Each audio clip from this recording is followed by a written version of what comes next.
Remember to hit the like button and subscribe. Thank you for viewing. iPhone 16 detected. Activating charging sequence. You have reached here. Remember to hit the like button and subscribe. First, I Thank just you wanted for to viewing. print a few ideas.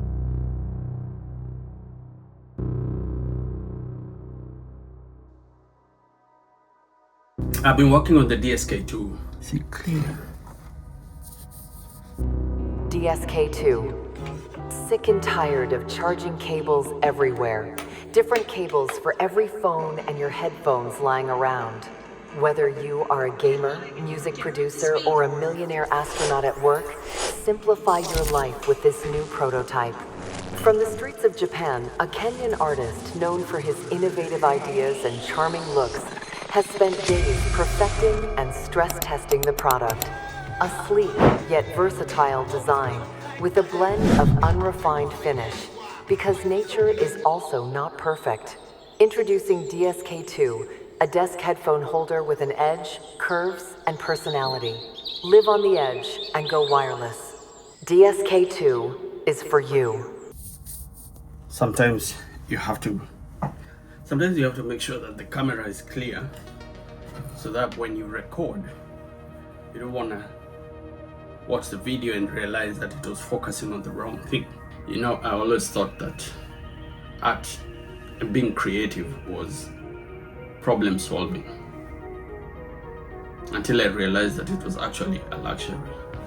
You had to wait for middle class to be able to pay the bills, to be able to have a sustainable living, to have a home, even to put your decorations like the paintings and whatever else you build. You had to wait for companies to be well established to have a budget to allocate it to creative work through marketing. And now we live in an era where even you as an individual can be able to market your products by yourself, design your artwork. We have AI. So basically, as an artist, you had to rethink the whole concept of what is creativity and how are you using your creativity to the greater good of the world and yourself. So I put aside all that and dived deep into product design. Why? Because first of all, I like it. I like to tinkle around, fix things and all that. But second of all, I wanted to solve problems. I want to solve basic problems that are around us and things that I can be able to design, whether it's in terms of health, whether it's in terms of function. I would like to be involved in that, and I'm taking those steps to get to there. So I've been working on the DSK2. The DSK2 is a headphone clip holder for the desk. And initially I could buy a headphone holder, but I thought to myself, I have the skill to be able to design a 3D concept of a headphone holder. I have a 3D printer. I have the PLA filaments, so I can as well make my own. I've done other projects, if you haven't watched them, like building the PC and RC cars and all these other things. They are on my other, you can see the videos. So lately I've been on that. If I want to do something, I just design it and then print it and then have a look at it and design it to the specifications that I want. Because a lot of times if you're a DIY person, it's the specifications, it's something particular that you want. You used to just cut and fix and hope no one will notice the patchwork. But now it's easy for you to redesign things to look like a new product. So the headphone holder was and is technically a place I can be able to place my headphones, whether they're for gaming or for music. While I'm seated in the studio, you clip it on the desk, similar to what I have here. So you can put your headphones, and then on top of it, it has a wireless charger, something like this.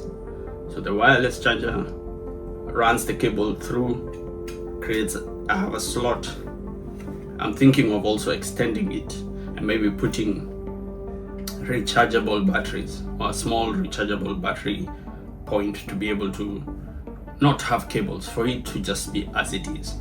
But that's the idea of building concepts, because this is my 5th prototype. This is the 6th prototype.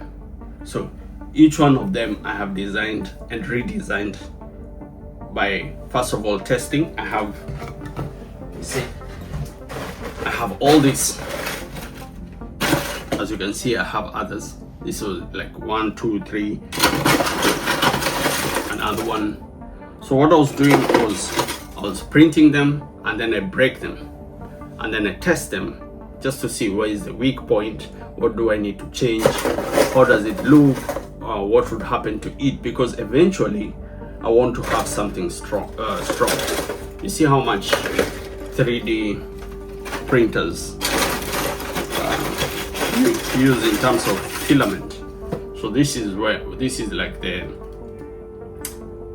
supporting layers, so something like this. So when you're printing, it has to have supporting layers, and all that goes to waste. So how am I going to be sustainable if 40% of an individual print is going to waste? That will come in the future, where I'll be able to get a machine and be able to recycle my own filament to create new filament, PLA, for the 3D printer. But with this, it was just a process of from the drawing board with ideas like this and testing them to see whether they're practical. And I would have basically gone for this and it would have worked. But I thought maybe give something extra. So to be able to have a wireless charger, and maybe in the future have a docking station, so you can have your earphones docking on it rather than docking on the PC itself, so you're not running a cable all the way. So the possibilities are endless, and it's a project that will forever be ongoing. So it's the DSK2, and it will, what do you say, metamorph. It will have a metamorphosis of its own to become a product of its own, and eventually I want it to be commercial, so I can mass produce and sell it to individuals, and also incorporate artwork or prints on it, just to make it something cool to have on your desk, something with an edge, and say, oh, I have the DSK2. Did you see it? Have you seen the DSK3? Have you seen the DSK4? And in the next 20 years, it will be a floating device that does so much more. So that was what I was actually working on, and it was such an interesting process, because the printing itself for each one of these takes about 4 hours. So 4 hours for something like this, and then with the 4 hours you have to actually monitor, because my previous filament, I had left it on the rack for quite a long time, and it gave me a lot of problems. So I had to change it, I had to check how it's printing, I had to check the finishing, and yep. So this was the prototype, and then I moved on to the next one after doing a few corrections, and then now I have this, and I still want to change a few things here and there. Well, that was it. I just wanted to touch on that. It was a very interesting project. I actually enjoyed sketching, designing, editing. I put some shots and reels and put it on Twitter and all these other places to share the idea. It's simple, basic concept, but even it by itself takes a lot. So a lot of people ask me, I want to get a 3D printer and I want to start printing my own things. What should I do? And I would say, you need to first learn how to 3D design before getting a 3D printer. You can, yes, get products online to print for fun. You can do it as a project with your kids, but eventually you will have a printer that just sits there, because how often will you be printing things? But if you're in the design aspect of, or if you're in the design industry, then you need a 3D printer is part of it. Like how you have a ruler, it's a tool that you will eventually need, because if you're going to design projects and you need to print them out, you have to send them externally to other companies, and then they can be able to come and do the printing for you. But it will save you time to have one to be able to actually touch the product, because now I can touch it, look at it, say okay fine, now let me modify here and there. That's the advantage of it as a creative person.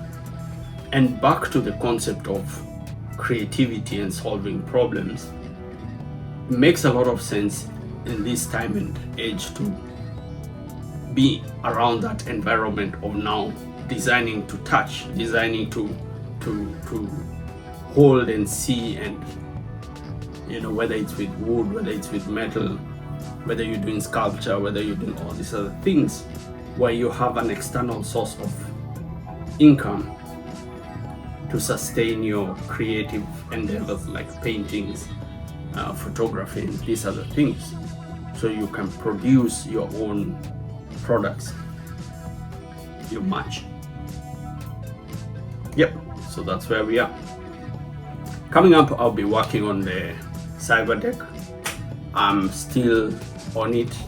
I have even right now on the table, I don't want to show you, but I have the layout of how the cyber deck will look. I'll just show you. I have some of the screens. That's a hint. So the cyber deck is basically portable computer, but if you watch Cyberpunk, the computers those days were rooms, so you could not, it's not like now when we had the laptop. So the cyber deck would be a device that you could go with it if you're doing your hacking. It would have all these devices that you can be able to do whatever you need to do. So from just computing to hacking to communication to the testing, like the pH and all these other things around you. So they used to put it in like a Pelican case. You can put it, even now the people who do it put it in a Pelican case, and then you open it and it has all these things, so it's accessible. You can transport it, you can be able to open it, do whatever you're doing, your hacking, your fixing of stations, and then close it and move on with it. So I'm a very big fan of cyberpunk, cyber decks, and just anything that is sci-fi, futuristic, from the past, from all this, and even movies and series. So I've always thought one day I'm going to build my own cyber deck, and a creative cyber deck. So that's what I'm going to do in the next project. So it would require the same steps. I have to draw out the ideas, I have to design the frame, because it has to be easy to transport. So I have to design the case, the fans, the everything. Oh, it's gonna be a fun project. I already have the materials, I already have what I need. No, it's just a matter of sitting down and doing it. Well, I just wanted to touch on that. It's an easy day. I want to finish a few things with this, and see you on the flip side. Peace.